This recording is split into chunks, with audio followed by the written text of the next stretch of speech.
You ever have one of those moments in life where you look around and wonder, how did I even get here? That's exactly how I felt the first time HOA. Karen came storming up my driveway. I had just retired after 35 years of hard work as an electrician. My wife Linda and I finally bought our dream property, 5 acres of land, surrounded by tall oak trees and a little creek that sang at night. Best of all, it wasn't part of any HOA. No one telling us what color to paint our porch. No fines for the height of the grass. No letters about approved, mailbox designs, freedom. That was the dream.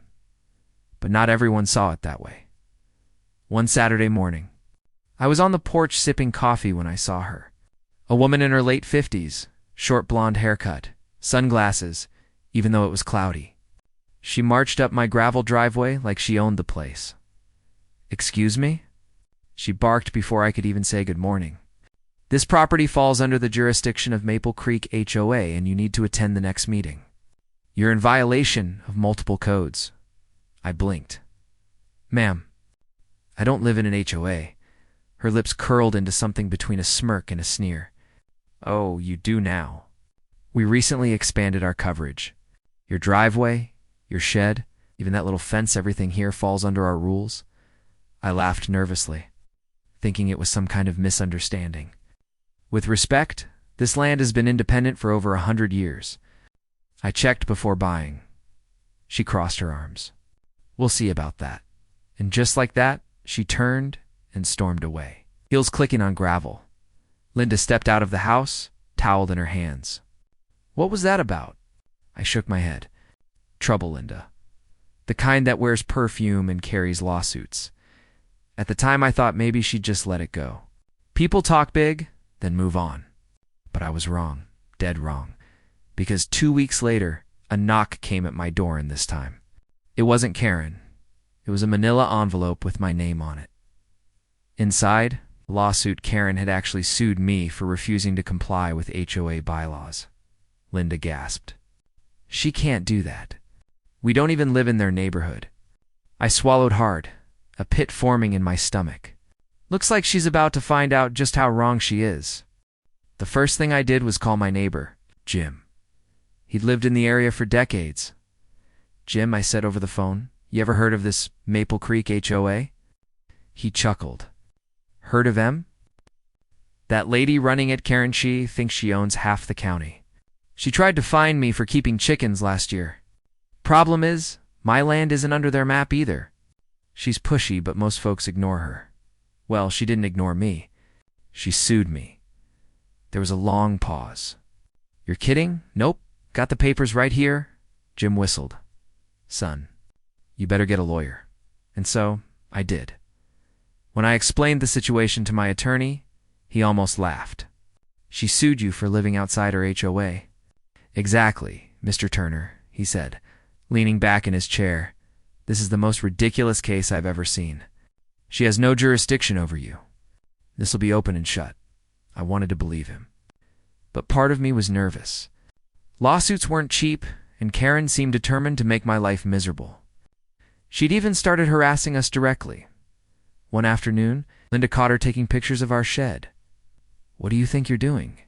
Linda demanded. Karen raised her phone like a badge. "Documenting violations. That roof isn't HOA approved." Linda's voice cracked with anger. "We are not in your HOA. Leave us alone." Karen just smiled smugly. "See you in court." That night, Linda cried at the dinner table. "I just wanted peace, Daniel. We worked our whole lives for this. Why is she doing this to us?" I reached across and held her hand.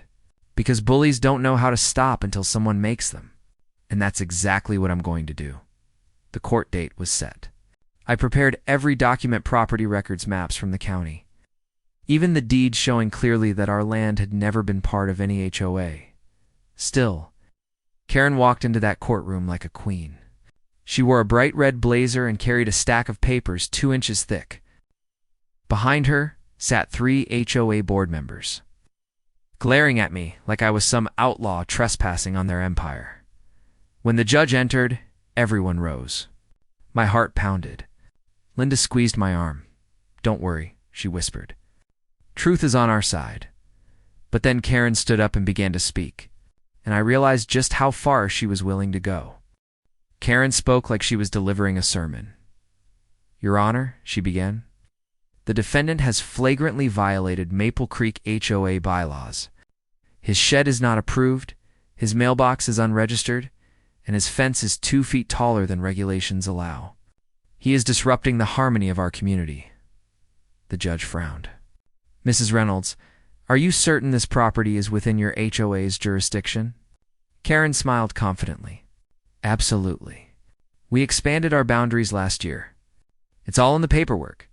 She handed over her stack of documents. The judge leafed through them, brow furrowing. "These appear to be self-created maps?" Karen nodded. "Yes. We voted on it in our annual meeting. The majority agreed to include Mr. Turner's land." I nearly burst out laughing. But my lawyer raised a hand, silently telling me to stay calm. When it was our turn, my attorney stood. "Your Honor, this case is not only baseless, it's absurd. The Maple Creek HOA has no legal authority to annex private property without the owner's consent. Here is the county-approved map, showing the official HOA boundaries. And here is Mr. Turner's deed, recorded decades before this HOA even existed. His property is entirely separate." The judge studied the documents. Silence filled the room. Karen squirmed. But he's next to our neighborhood. His property affects our property values." That's when I spoke up. "Your Honor, with all due respect, if she wants to control my land, she should have bought it. I worked 40 years to afford my retirement home. I will not be bullied by someone who thinks rules apply beyond their borders," the courtroom murmured. Even the bailiff cracked a grin. The judge leaned back, clearly unimpressed with Karen's arguments. "Mrs. Reynolds, this lawsuit is without merit. You cannot enforce HOA bylaws on non-HOA property." Case dismissed. It was over. Just like that. 8 minutes. That's all it took. Karen's face turned redder than her blazer. She sputtered, You can't just dismiss it. He's ruining everything." The judge banged his gavel. "Enough. This case is closed." Linda squeezed my hand, tears welling in her eyes. Not from fear this time, but from relief. Karen stormed out of the courtroom, muttering threats under her breath. But I wasn't angry anymore. I just felt sad for her. Life after the lawsuit was quieter, but not completely. Karen tried to save face in the neighborhood, spinning stories about how the judge didn't understand the law, but people saw through it, one by one. Her own HOA members started questioning her leadership. Some even quit the board. A week later, Jim stopped by with a basket of fresh eggs. "Heard you beat Karen in court," he said with a grin. "Good on you." "That woman's been a thorn in everyone's side." I smiled.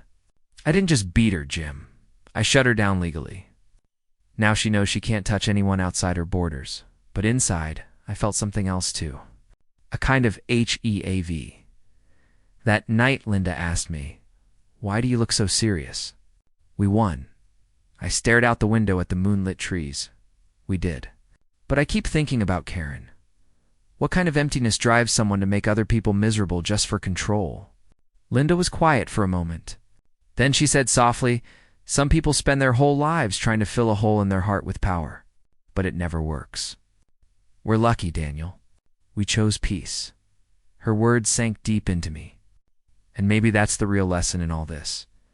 We spend years working, dreaming, saving for the life we want, and then along comes someone who thinks they can take it from us.